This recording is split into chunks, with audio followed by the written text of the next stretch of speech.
Umur sudah memasuki kepala tiga, masa di mana seorang laki-laki sudah berkeluarga bahkan menimang anak. Namun, tidak untuk Abah Guru. Beliau belum juga mengakhiri masa lajangnya. Menjadi pertanyaan di lingkungan keluarga beliau. Bahkan, Ibunda Hajah Masliah berucap, "Kapan juga anakku ini menikah?" Apakah guru tidak mampu? Tentu tidak. Bahkan beliau sudah mencapai masa-masa kejayaannya dengan usaha beliau yang sudah maju hingga murid beliau yang ada di mana-mana. Lalu apakah tidak ada perempuan yang suka? Tentu juga tidak. Bahkan Abah Guru menjadi idolanya para wanita sejak beliau remaja. Kala itu Abah Guru sedang berjalan di jalan yang biasanya beliau lalui. Namun di tengah jalan, beliau dihadang beberapa perempuan, mungkin dengan maksud berkenalan kepada beliau.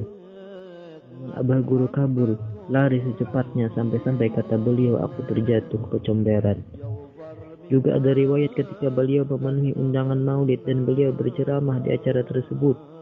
Di situ jamaah laki-laki dan perempuan hanya dibatasi tirai yang dibentangkan. Setiap saat Abah Guru berceramah dan membaca ayat-ayat dengan kekhasan suara beliau yang sangat merdu itu. Tiba-tiba terdengar suara keras seperti benda yang jatuh. Betul saja ternyata tirai pembatas roboh, yang diakibatkan jemaah perempuan saling berdesakan untuk mengintip di balik tirai, penasaran siapa orang yang bersuara merdu itu.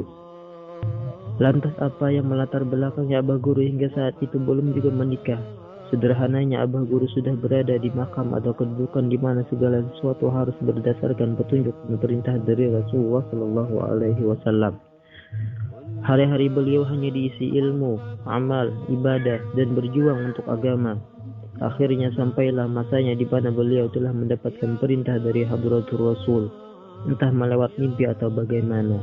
Namun ada suatu riwayat ada seorang Habib di Martapura bermimpi berjumpa dengan Rasulullah Shallallahu Alaihi Wasallam. Beliau berpesan bahwa bantu Zaini, sudah saatnya dia menikah. Dia sering membaca maulidku, dia sayang dengan aku pun juga sayang dengan dia. Seorang Habib itu pun menghubungi Guru Suman Mulia, lalu beliau menghubungi kedua orang tua Abah Guru. Keluarga semuanya setuju kalau Abah Guru sudah saatnya untuk menikah. Namun Abah Guru saja lagi. Akhirnya Abah Guru diundang teman beliau bahwa ayahnya ingin Abah Guru yang mengisi acara di rumahnya. Nama teman beliau itu adalah Syahrani, dipanggil Rani, dan ayahnya bernama Haji Sulaiman. Beliau masih berkerabat dengan Abah Guru namun sepupu jauh. Singkat kata, Abah Guru datang. Seperti biasanya, Abah Guru selalu datang lebih awal apabila diundang. Beliau lebih suka menunggu daripada ditunggu. Namun pintu rumah saat itu masih tertutup. Karena memang belum saatnya undangan datang, maka diketuklah pintu itu dan yang membukakan adalah seorang gadis, anak dari Haji Sulaiman. Acara pun berakhir, guru pun pulang dengan diantar oleh Syahrani. Abah Guru pun bertanya siapakah gerangan yang membukakan pintu tadi. "Dia adikku," kata Rani. Lalu ibu beliau bertanya, "Siapa yang mengantarmu barusan?" Lalu dijawab beliau, "Dia kakak ipar." Syarat bahwa Abah Guru sudah mendapatkan calon. Seluruh keluarga setuju karena memang Haji Sulaiman masih tergolong kerabat. Namun kata Guru Seman, alangkah lebih baiknya pergi ke Bangil dulu meminta petunjuk. Terbanglah Abah Guru ke Bangil diceritakan hal tersebut. Kata Guru Bangil, "Secara umum aku setuju. Baiknya kamu ke Pasuruan saja, temui Kiai Hamid." Abah Guru pun berangkat tengah malam, sampai di Pasuruan orang sudah baca tarhim. Abah Guru pun ikut sholat berjamaah. Selepas membaca wirid, beliau menuju rumah Kiai Hamid. Didapatilah rumah beliau ada pembacaan qasidah burdah. Melihat Abah Guru datang, langsung Kiai Hamid mengajaknya ke depan. Abah Guru pun ikut membaca burdah.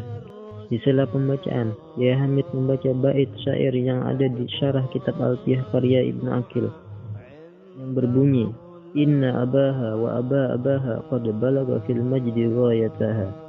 Syarat dari beliau bahwa ayah dan kakeknya merupakan orang baik.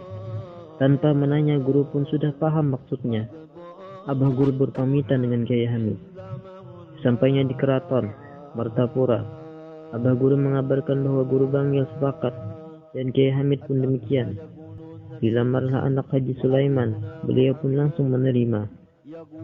Di tahun 1975 Abah Guru menikah, tepat di umur 33 tahun. termasuk lambat jika dibandingkan pemuda pada umumnya. Namun hikmahnya beliau sudah mapan lahir batin, bahkan dikenal sebagai wali abdal tempo itu. Pernikahan pun berlangsung, bahkan digadang-gadang termasuk pernikahan terbesar di Martapura, sebab saking banyaknya tamu undangan karena memang murid beliau sudah tersebar di mana-mana. Abah Guru ganti baju dan berangkat dari rumah ayah angkat beliau, Habib Zain bin Muhammad Al-Habsyi. Beliau sempat belajar dengan Sahibul Maulid Sintu Durar. Lahiran Hadramaut, ayah beliau meninggal di Banjarmasin, dimakamkan di Sungai Jingah. Adik-adik beliau Habib Ahmad, Habib Umar, dan Habib Salim juga di Banjarmasin. Sepupu beliau Habib Ibrahim di Negara. Hanya beliau yang tinggal di Martapura. Beliau aktif mendampingi kegiatan majelis membacakan doa dan akrab dengan Tuan Guru Haji Adu. Rumah tangga Abah Guru berjalan dengan sakinah, mawaddah, warahmah. Istri beliau sangat setia mendampingi di setiap dakwahnya dan berbakti dengan suami. Ada riwayat ketika terik cuaca, Abah Guru kegerahan dan menyalakan kipas angin, lalu datanglah istri beliau, Hajjah Juwairiyah. Seketika mematikan kipas angin. Abah Guru pun bertanya, kenapa dimatikan? Pakai kipas tangan saja.